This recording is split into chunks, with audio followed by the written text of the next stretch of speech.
بڑی کوئی چیز نہیں ہے. اسی لیے تو اللہ نے کہا ہے نا نماز کو اللہ اکبر اللہ اکبر اللہ اکبر. اب پتہ چلا کہ اکبر تو وہ ہے، اور کون ہے اکبر؟ کوئی بھی نہیں. ٹھیک ہے.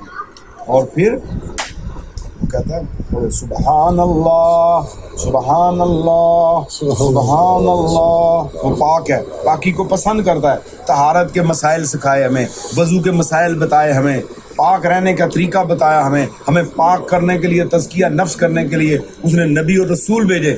آخری نبی صلی اللہ تعالی وسلم تشریف لائے ہمیں صاف ستھرا کرنے کے لیے، ہمارا تزکیہ نفس کرنے کے لیے، ہمیں پاک کرنے کے لیے آقا نبی کریم صلی اللہ علیہ وسلم آئے. اگر ہم ناپاک رہیں گے، اپنے آپ کو اسی طرح رکھیں گے، صاف ستھرے کپڑے پہنیں، اپنے پسینے کو صاف ستھرا کریں اور نماز کے لیے تیار ہو کے جایا کریں. ایسے تیار ہو کے نماز کے لیے جایا کریں جیسے آپ کسی ولیمے میں جا رہے ہیں تیار ہو کے.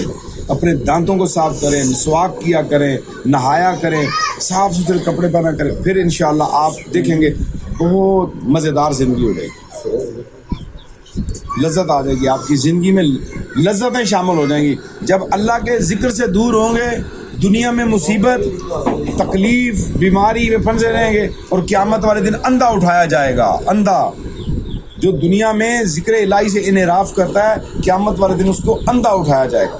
تو لہذا آپ نے اللہ کا ذکر کرنا ہے، ہر وقت یہی ذکر کرنا ہے. اللہ اللہ اللہ اللہ اللہ اللہ اللہ اللہ اللہ اللہ